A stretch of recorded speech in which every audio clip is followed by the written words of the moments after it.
Alright, let's have a look at the aftermath of the pour. So there's all the sand that was in the flask, and the flask sitting there with the chaplet board leaning against it. Furnace is just resting with the crucible in it, coming down to temperature. It'll sit like that and be 1,000 degrees all day long if I don't open it up. The reinforcers that were on the side and the bar clamps, all that's off. Over here is where I was hosing off the hot casting. It knocks off the majority of the drywall mud that way. And then, probably most importantly, here's the fruits of the labors. So first thing is, you can probably see laying beside it there, any idea that I had about reusing the sprue is out the window. That thing was stuck to the sprue pretty darn tight.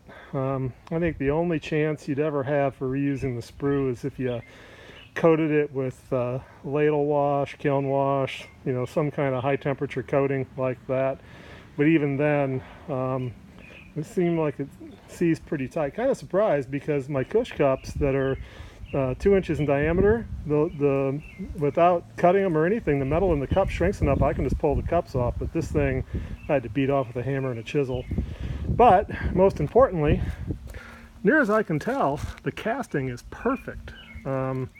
Every feature that I put on the sample part to cast came through.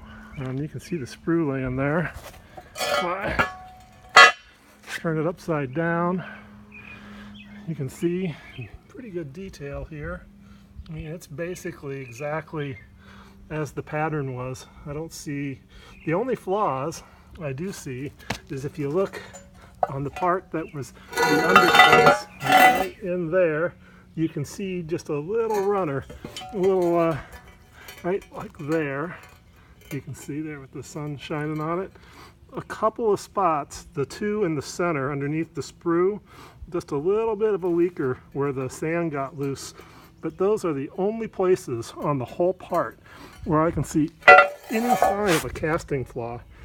So I would say that this is a resounding success. Very happy with it. Kind of almost wish I would have went for the actual detailed part, but got a couple little refinements I can make, but very, very pleased with how it came out so far. Looks like it's very successful.